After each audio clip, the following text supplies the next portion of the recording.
এটা যেতে পারে, তার কারণ হচ্ছে যে আপনার ভারত অলরেডি আন্তর্জাতিক সীমানা লঙ্ঘন করেছে, এবং আপনার পাকিস্তানের যে পানি প্রবাহ, সিন্ধু নদের পানি প্রবাহ, সেই পানি প্রবাহের মধ্যে তারা হাত দিতে চাচ্ছে, যেটা আন্তর্জাতিকভাবে ইউএন এর নেগোশিয়েট করা একটি চুক্তির মানে ক্ষেত্রে বাস্তবায়িত হয়েছিল।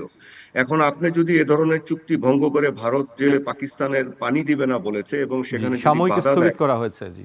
হ্যাঁ, এটা যদি পুরোপুরি বাধা দেয় এবং বন্ধ করে দেয়, তাহলে পাকিস্তান সরকার কিন্তু বলে দিয়েছে যে it will be considered as act of war.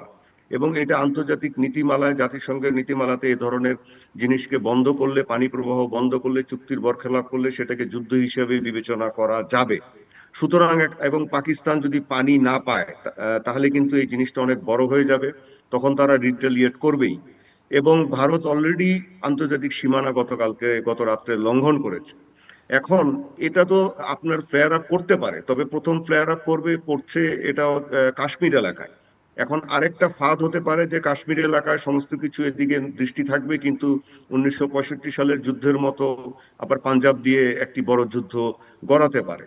আর এখন দু দেশের মধ্যে যে পরিমাণ সামরিক শক্তি, বিশেষ করে পাকিস্তানের ট্যাঙ্ক, সাঁজোয়া বাহিনীর আপনার অত্যন্ত আধুনিক এবং কার্যক্রম, এবং ওই সীমান্তে এদের সংখ্যা কিন্তু ভারতীয় ট্যাঙ্কের চেয়ে বেশি।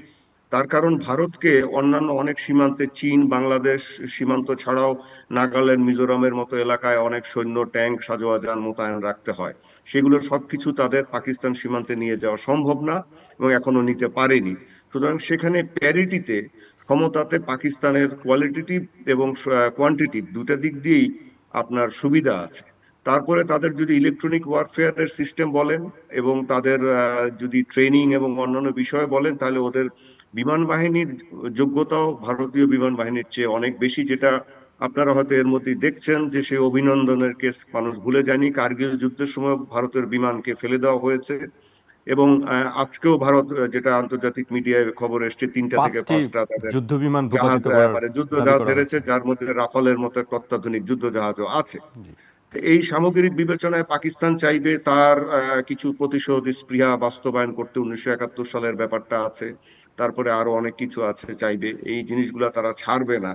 এবং এখন যদি একটা কনভেনশনাল যুদ্ধের মধ্যে যায়, ট্যাঙ্ক যুদ্ধটা হতে হবে প্লেইন ল্যান্ডে, মানে পাঞ্জাব এবং এইসব এলাকার, শিয়ালকোট এসব এলাকায়, খেমকারান এলাকায়, সেই সব জায়গায় আপনার বর্তমান ট্যাঙ্ক, যে আমি আবার বললাম যে শক্তিটা আছে, কোয়ালিটির দিক দিয়ে আছে, পাকিস্তান হায়দার নামে একটা চমৎকার ট্যাঙ্ক তৈরি করে, আল খালিদ ট্যাঙ্ক তৈরি করে, এবং ওই ইন্ডাস্ট্রিতে আমি এক সময় সফর করার আমার সৌভাগ্য হয়েছিল।